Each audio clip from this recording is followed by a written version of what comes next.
r/AskReddit. Lawyers, what is a detail that your client failed to bring up to you that completely lost you the case?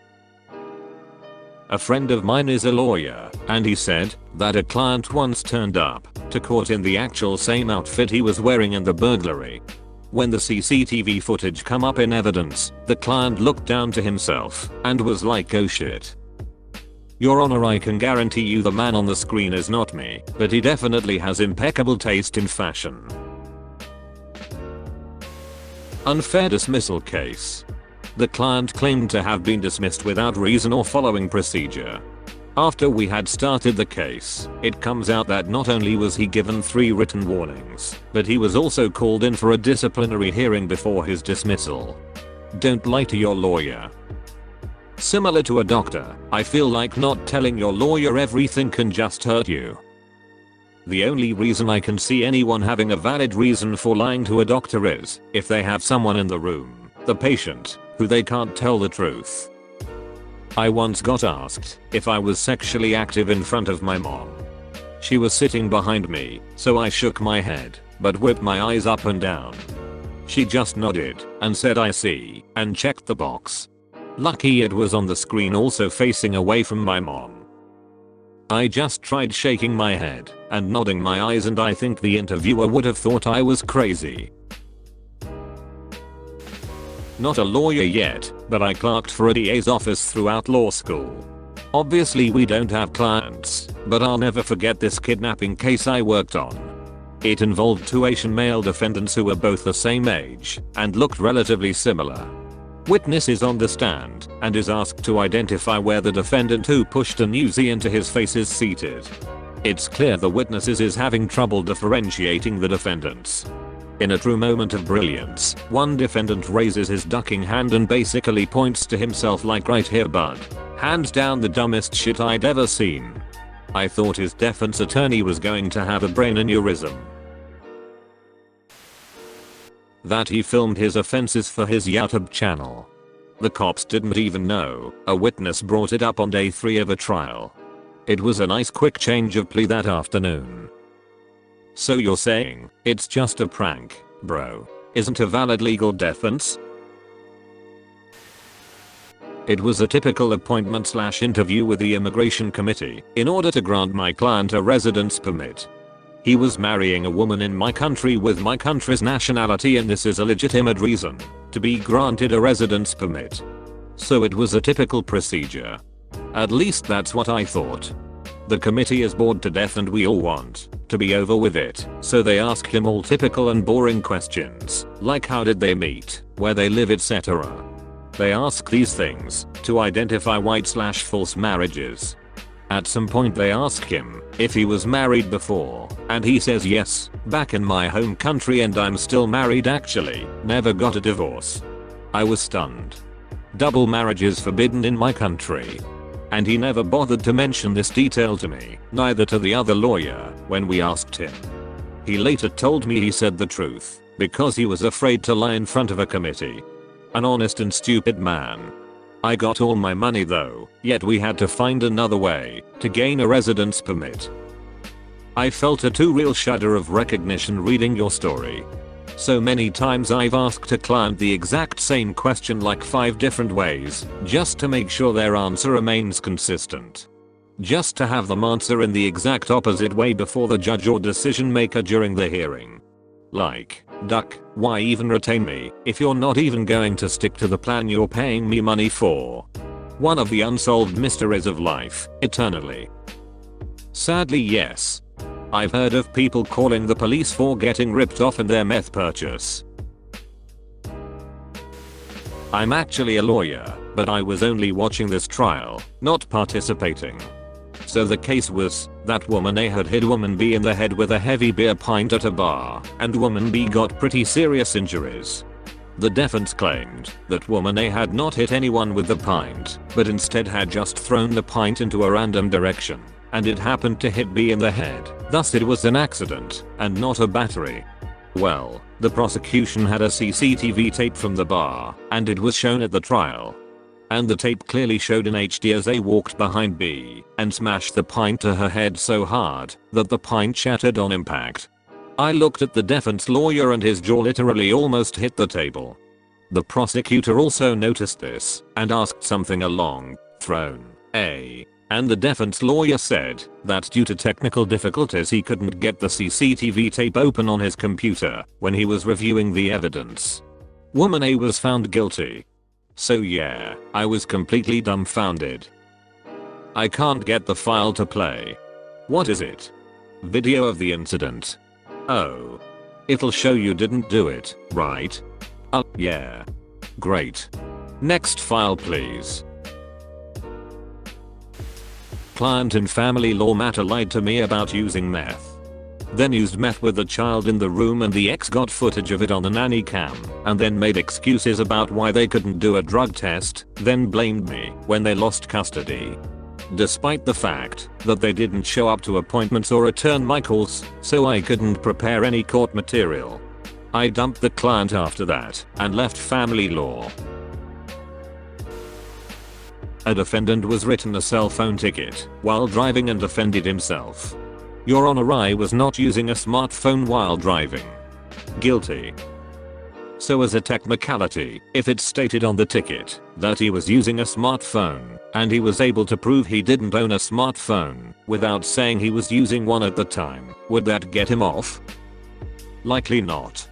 People like to think that typos or glitches on a ticket mean they get off, but the justice system doesn't work that way. The court is asking, the law says don't do X. I'm a public defender in an area with lots of meth use. Meth makes most people talk. A lot.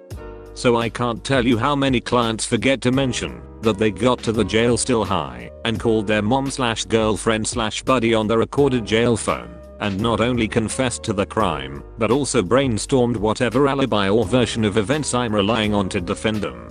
Edit. I'm seeing this question a lot, so I'll add some info here. This is not legal advice. Just explaining things a bit more. Calls to a lawyer are privileged and generally go through dedicated lines that aren't recorded, depending on the facility. Calls to family, friends, etc. through the normal phones are not privileged, are generally recorded, and can be used in court.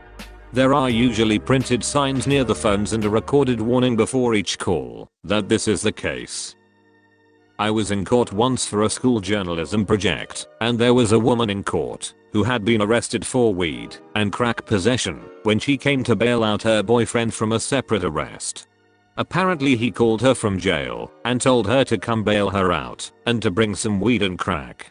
The guard overheard him and it was recorded on the jail phone, so they arrested her when she showed up. I want to think these people are just addled by drugs, but somehow that feels like wishful thinking. Not a lawyer, law student, and not exactly what you asked for, but I feel like it fits here anyways.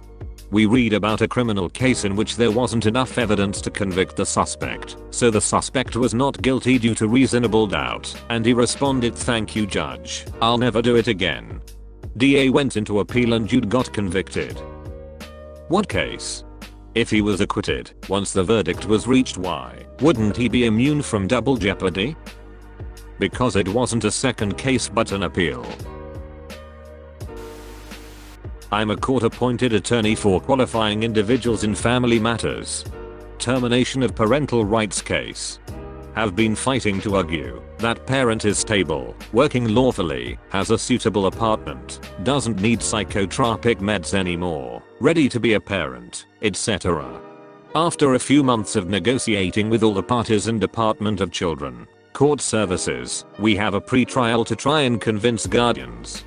I meet with my client before the hearing to see if anything changed. Nope, all good, let's get my kids. Great, that's not happening today, but let's try. We get going in court. My client, who is super hot-headed and quick to anger, gets riled up and goes off on the guardians. Screaming in open court. It doesn't end there, but reveals 1. That no longer is working. 2. No longer in apartment. 3. Doesn't want to have a relationship with guardians despite her kids loving them. 4. Won't send her kids pictures of the toys they miss and can't have. 5. Plans on moving out of state 6. Thinks they can live as a family off of state aid when she gets them back and is 4 months pregnant. All in the matter of 15 seconds. I was too shocked to even react. Speechless. Not the image of stability and parental fitness I've been trying to paint since last July. We became a foster family about a year ago. We've had several short-term placements since then, and I always go to the hearings because that's when you can truly find out what's going on. Kid is put into care with all kinds of injuries that parent can't explain, but they all seem to happen when they're at work and the kid is left at home with family. It was very clear that the kiddo was being abused and neglected during these times, and their romantic partner was the only one there when these injuries were happening. Parent comes to court and lets us know that they've broken up with that person and we can give them their kid back now. Judge asks when they broke up and parent replies, just now before we walked in, so I can get my kid back. Abusive person sitting next to them drove them there, still living together, etc. Judge wasn't buying it. Had a woman with an expensive fur coat and she claimed that the laundry ruined it. It was kinda ruined, but the laundry claimed those stains were already there. Judge ordered an expert opinion lab, and the fur coat had traces of cocaine and other illegal drugs all over it. There was a raid at her place then, and her husband got convicted because they found several kilograms of drugs. Not my client, but the son of the opposing party, and presumably the party himself, lied about being blind to make himself seem more sympathetic as a witness. We didn't know either until he took the witness box. Their counsel asked him to take the oath, and he picked the card up and read it. That was the cherry on top of a series of ridiculous events. The judge dismissed the whole thing in our client's favor shortly after. I was a trainee at the time, but my boss, who was in her late 60s then, said it was the most ridiculous case she'd ever handled. I was involved in a hit-and-run car accident. My leg was pretty mangled. However, the driver of the car was caught. Turns out he was a rich kid who was driving his mum's convertible Porsche. Denied all knowledge of hitting me, etc. At the trial, the prosecutor asked him how long he had been driving, to which he answered, "Do you mean how long have I been driving legally or illegally?" The judge then went nuts asking why and when he had been driving illegally. His defense team sat down in their chairs and shook their heads. Needless to say, he lost the case. Interestingly, he died a year later by drowning. He had hired speedboat and holiday, flipped it over and drowned. Turns out he was drunk at the time. Karma can be a cunt. I can picture how the kid thinks he's tough by saying the exact same things to his friends, and that reply just become a habit to him anytime anyone asked about him driving. Not me, but my mentor. This is the reason you never ask questions that you don't already know the answer to in court. During the trial with the judge on a divorce matter, the wife brought up that he had abused her during the course of their marriage. Client whispers to my mentor that is absolutely not true. What? My mentor said it was, like she could see it happening in slow motion and all the alarm bells were going off in her head because he had never mentioned this, and, apparently, to him, this was not abuse. The judge gave wife a lot more money as a result and husband was baffled. My mentor was fuming. Not a lawyer, but a woman I know received several hefty speeding fines. In my country you can go see a magistrate to have the fines reduced if you plead poverty. She heard about this and decided to give it a shot, so she went to court and told the magistrate a sob story about not having enough money.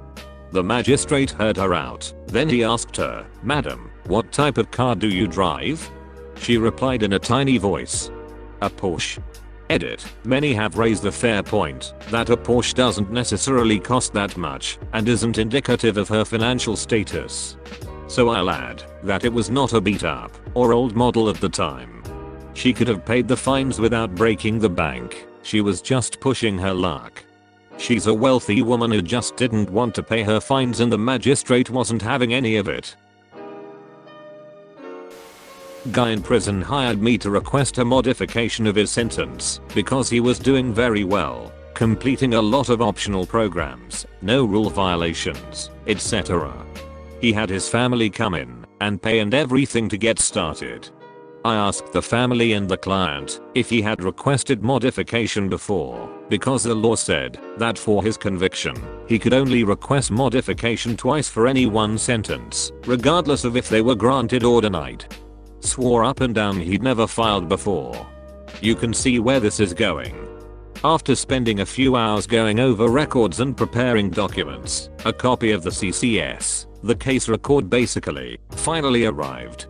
He'd personally filed for modification 6 times, since he was sentenced with handwritten pleadings that were all denied. So the one he hired me for was a waste of time, and would never be considered at all.